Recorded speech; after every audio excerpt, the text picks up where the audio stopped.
Rahul. It's a real delight to be back in Toronto. Rahul's right. I came to Canada also as a newcomer, but maybe I had the whitest skin in my area, being a good Irish girl, back in 1991. So I lived here for, about 22 years before heading down to Arkansas. And the reason that I went to Arkansas was to join Walmart. And the reason I joined Walmart is really the subject of my talk today, which is the role that the private sector can play, not as a competitor to philanthropy, but as a real partner in whole system change. And why has that happened? And how can you harness the intentions, the capabilities of the private sector to make a real difference for the causes that you care most about? So I'm going to start with the simple proposition, which is that business exists to serve society. Now, there are many obvious ways that's true. This is actually a picture of Cambridge, which is a store in Africa. About a couple weeks after I joined Walmart, the person who was running international at the time, Doug McMillan, who's now the CEO of Walmart, said, hey, you know what, come with me and my team. We're going to go down to Africa, and we've got some board meetings with Massmart, which is Walmart's business in Africa. So come on down, and it'll be a good way for you to understand the business. So I went, and this is a picture from a store in Soweto. Now, when I was at McKinsey, I spent a lot of time working on global health, and I spent a lot of time in Southern Africa, and have been to Soweto many times. And I was working on clinics in those days, so HIV/AIDS, maternal health, and so on. A very particular form of development, and I was focusing on how do we transition American donor aid from American capabilities and facilities and so on into the South African healthcare system. How do we do that to elevate people's health? Well, as I stood in the Cambridge store, my Walmart colleagues were spending time with the folks behind the deli counter and saying, listen, you have to have more separation between the raw meat and the produce. They can't touch, food safety. Or they were coaching them on the assortment. And I was watching families come in from the township with, babies on the back and trolleys and putting in rooster rice and fresh fruit and veg and meat, things that I know, having been there before, they didn't have access to even 10 years ago. Affordable, safe, nutritious, sustainable food.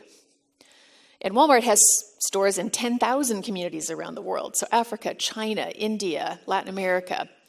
So that's an obvious way that, we could say, yes, business exists to serve society, bringing people food, bringing people apparel, all of these things at an affordable price. That's what businesses do. They have a proposition for their customers and they deliver that. But what's happened in the last 10 years is there has been a sea change in the understanding of what else businesses do to serve society. So if you go back maybe 20 years ago, people started to talk about stakeholder management or optimization instead of shareholder value. And so there are employees, there are suppliers, in addition to customers and shareholders who benefit from a business. So that's, again, pretty obvious, right? And people started to really embrace that concept maybe about 20 years ago. And what you started to see in philanthropy, corporate philanthropy, was a shift from back in the 50s or 60s when maybe the wife of the male CEO was on a board and would write checks to their favorite, charity, to a recognition that there could be some connection between what the company does for a living and how they could play a role in society, and more of a shared value notion. So companies launching initiatives that generate value for society as well as the business. So that started to happen more and more 10, 15 years ago.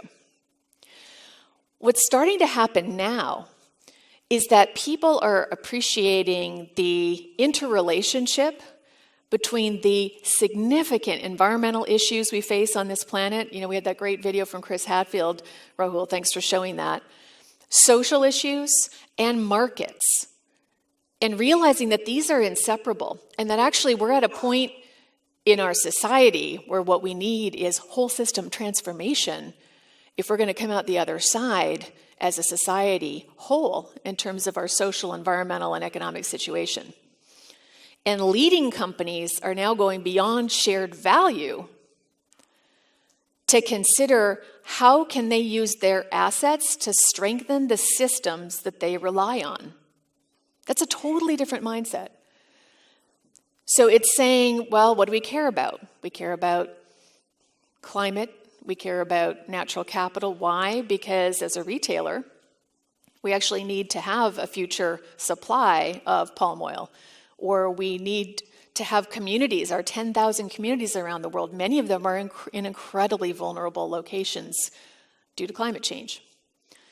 So that's a very different way of thinking. And what it means for philanthropy is there's an opportunity to connect to the system change that a company is trying to bring about and be part of that whole system problem solving, more of a multi-stakeholder approach with a common vision to change.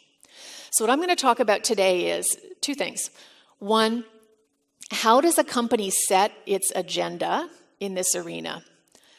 And not every company is there. These are leading companies. So there's a handful around the world that are starting to think this way. You can play a role in getting them to think further this way and understand how that creates value for them and for society, which is the second thing I'm going to talk about. How can you be part of that, and how could it benefit your organizations? What are some tactics that you can use? So I want to just start with this, sustainability. So 10 years ago when I was at McKinsey, I was approached by a food company, and they said, we really need to think about sustainability. And I had to kind of go look it up in the dictionary. What is that? People didn't use that word. And even as recently as 2011, 20% of the Fortune 500 companies only even grappled with the notion of sustainability.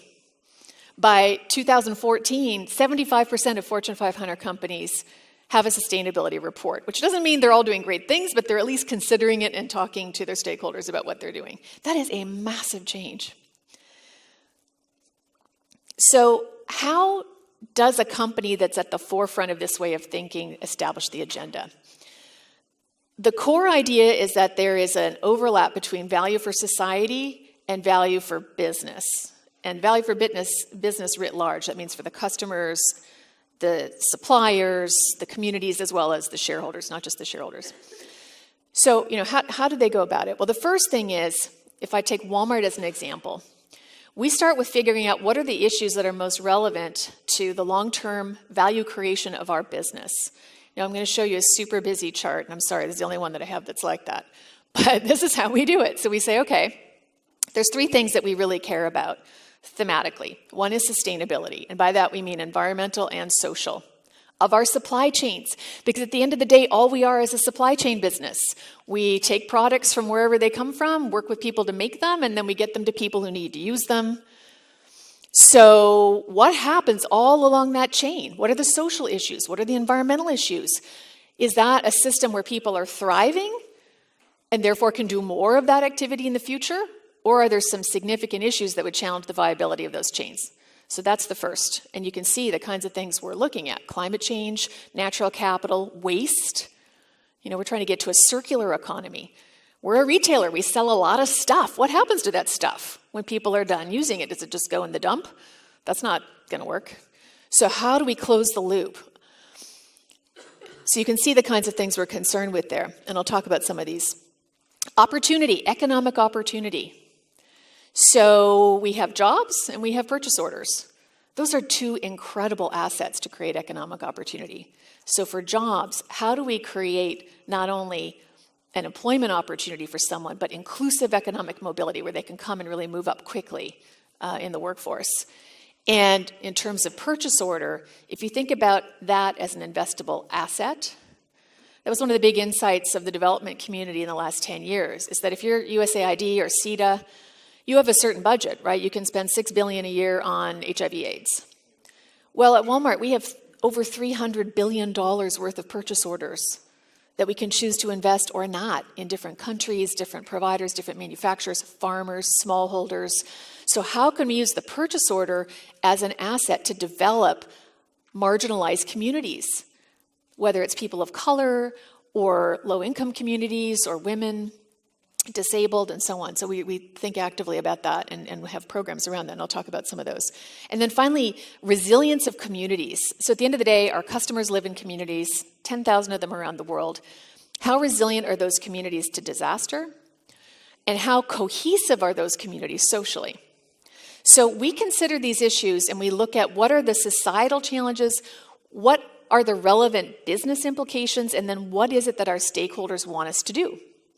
Which doesn't mean we'll go do it, but we need to understand where are people coming from, and then we can see how do we set our priorities within that menu. Second thing is then to choose some of those arenas and determine what would need to happen to shift the entire system around it to create long-term value. So an example that I will give is smallholders. So around the world, most of the world's food, fruit and veg, animal protein, produced by smallholders. And the question is, how can we improve our global food system so that we embrace those smallholders and draw them into markets in a way that elevates them, improves their livelihoods, is good for the environment, is good for production and customers, reduces food waste? How could you do all of that simultaneously? So one thing that we've been doing is working with smallholders and with other partners. So USAID, One Acre Fund, Gates Foundation, Mercy Corps, just to name a few, to work with communities where we can, as a group, invest in the skills of the farmers, attract capital to provide inputs and tools that improve yields and improve the environmental situation of those farms, attract capital to build processing plants so the food can be processed and turned into a higher value added product locally, and again, the smallholders share in that margin pool. Provide guidance about the specs of what to plant and when it should be ready for customers, again, optimizing what they'll get in terms of yields. And all of those things together create better income for the farmer, better environmental impact, better for customers in terms of product, and better for the transportation cost, environmental impact in soil, and so on. It's a good example of this right now is cashews in Western Africa. Today, cashews get produced in Africa, and then they get shipped all the way to Asia for processing, and then they kind of go off to whatever market they're serving. That's problematic because the margin pools don't stay locally in Africa. You've got a lot of transport cost and environmental impacts of that. So in West Africa, the governments and Walmart and others are working to create a viable local cashew ag system that would include processing. Another example, frontline mobility. So if you look at the service sector, it's a wonderful way into employment for people. It's pretty easy to get a job with a retailer. The question is, what happens next? So is that a dead-end job? You take that job, you never go anywhere? Or are there things that employers could do to upskill people and to help them move more quickly to positions of higher authority? So that's another one where we've said that's really important to us. We are one of the world's largest employers. We have 2.3 million associates around the world. Many of them are in retail jobs. So how can we work with those people and education providers, governments, others to provide pre-employment training, to provide better training on the job, and to advance people more quickly? So a year ago, we did a few things. One is we changed the way that we pay and mentor our people in the US. So we raised the starting wage to about 50% above the federal minimum wage as a starting wage, and then have been investing in pathways, so training programs to move people up more quickly to even higher levels of responsibility. And then we've complemented that with a $100 million program working with other retailers. So we're working with many of our competitors to create a broader system in retail in general so that retail as a profession gets a lot better at moving people up more quickly. So we're working with education providers and governments and competitors to do this. And that's important for us because we want a more vibrant workforce and an economy where people can get by. They do earn a good wage and they've got advancement prospects, especially given how much of the jobs have shifted to service sector jobs in our economy. Third thing is we're looking for ways that we can draw on what's uniquely ours. So if you think about the assets that you have in your organization, the assets that companies may have, and other partners, how can the company draw on what's unique to them to add value? So here's another example in the food sector. I talked about direct farm. So our unique asset is our purchase order and our specs, our timing, and so on. But there are many other things we have. We have stores. We have put 370 stores in food deserts in the US alone. So gone into communities where there wasn't fresh food and put fresh food in. So affordable, sustainable food. We have extra food. So we sell a lot of food, but we don't sell all of it. So what happens to that food that goes unsold? It's still edible, but maybe it's not the most beautiful looking pear in the world. Nobody wants to buy that anymore. So what do we do with that? In the past, retailers would put it in the dump. Now what we're doing is donating that food. But more than that, we've been working with Feeding America in the US, which is the food bank infrastructure, the largest network in the US, to strengthen their ability to take more fresh food into their chain. So we've given them refrigerated trucks. We have 100 Walmart associates across the country who are logistics experts who are on the boards of food banks around the country. We're providing advice on cold chain facilities needed in the food banks themselves. All of that creates a pipeline for nutritious food into the charitable meals system, which we're filling along with other retailers. So other retailers are benefiting from what we're doing. The people who need the food are benefiting. That's what we're trying to do. We're trying to create an ecosystem for healthier charitable meals in the US. The fourth thing then is, where does philanthropy come in specifically? So I talked about Feeding America. Feeding America is a fantastic partner because we don't have food banks. We don't have relationships with food pantries all over the country. We can't do that. So we view our nonprofit partners as critical partners in the system that we're trying to change. And we particularly need them to address the parts of the system that are not commercially viable for us to do so. So, I'll give you another example. Empowering women economically. So a few years ago, we launched a program to do that. So one part of the program we can do through our business, which is investing in women-owned businesses. So we worked with folks to create a logo, women-owned. Again, Walmart doesn't own it. We want everybody to use it in the world, and we're working with WeConnect and WeBank, who are associations of women-owned businesses, to get that out there. So it goes on packaging. We invest in women-owned businesses. This is Milo's Tea here in the middle. So woman-owned business, tea business. So we said we're going to invest $20 billion in businesses owned by women through our purchase order. Our customers love it. They tell us they actually trust, especially our female customers, trust products if they're made by a woman. And it's been driving innovation. Our women-owned businesses are growing much faster than our average businesses. They're higher margin businesses because they tend to be more value-added, more innovative product. Fantastic. And we're doing this around the world. So in India, in China, in Africa, in Latin America, we've done partnerships with the IDB, Development Bank, for access to capital, affordable capital, to help women grow their businesses. But we also wanted to elevate women in supply chains, women in factories in India and China, other places, women in agriculture. And it doesn't make sense for the business directly. There's no buying team that would say, yes, I will pay to train this woman in this factory. So there we turned to philanthropy, and through the Walmart Foundation worked with CARE, Swasti, World Vision, BSR, Business for Social Responsibility, to create a curriculum for women in factories. We worked with our agriculture partners to supplement training for women on farms, and that's through philanthropy. So together, that program, along with our investments in women-owned businesses, allow us to reach 1 million women. We're reaching 1 million women through the training that we're doing through philanthropy. And the last thing is around collaboration. So I've mentioned this, and it's really a through line through all of this, which is there's nothing that we do on our own. Everything is with other companies, it's with nonprofit sector, it's with government agencies. And the example I would give is climate change.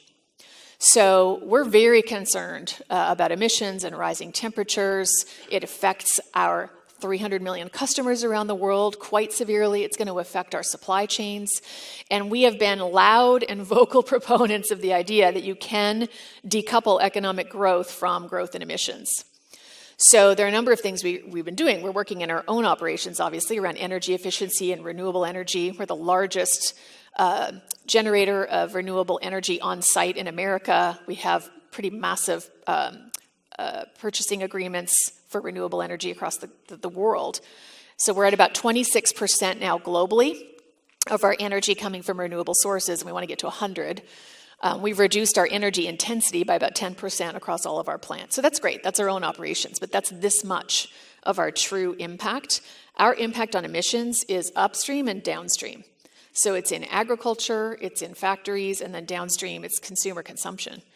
So what we've been doing is working across the chain. So this is a picture here on the left of 15 of our supplier CEOs that we brought together to make a couple of commitments with us on this. So one around fertilizer reduction. So the food company CEOs have agreed to take specific acreage that they have under management and lower fertilizer, which has an enormous impact on emissions. So we will be reducing emissions by about 23 million metric tons through that one initiative alone, working across these companies. We're also working with a number of environmental NGOs and USAID, the UN, and so on climate smart ag, which is that idea, but across our entire supply chain. So less fertilizer, less water, higher yields, using commonly accepted practices around that. So there isn't anything that we do that's on our own. It's all the ecosystem at large, and what are the best interventions to really shift things. So what does it mean for you as funders and leaders of nonprofits? I'd say a couple things.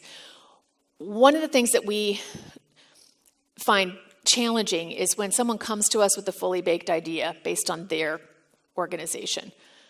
99% of the time, it's not something we fund because it's just not connected to what we're doing. And often, there are capabilities in that organization that would be great to draw in to the kinds of things we are trying to do. So the first suggestion is to really immerse yourself in the company dialogue and understand what their version of what I've just talked about looks like. And for many of your corporate, your potential corporate funders, they won't even know what that looks like themselves because they probably haven't thought of it that way. Again, what I've just showed you is sort of leading edge, but it's something that could create value for any company. So you may have to do some of that homework yourself. Immerse yourself in the dialogue, understand their business, understand what they're trying to achieve, what are their systems that they rely on. So if it's a bank, could be around microlending. If it's around a retailer, it might be some of this stuff. If it's a resources company, it's going to be around their mining assets and so on. So that's the first. Second is help them understand what are your intrinsic capabilities that you could bring to bear to be part of that ecosystem solution. And then third is work with them on the theory of change. So what is it that needs to change in the system that would benefit society and their business? And why is that relevant for their business? You may have to have new analytic capabilities in your own organization to bring that to light for them.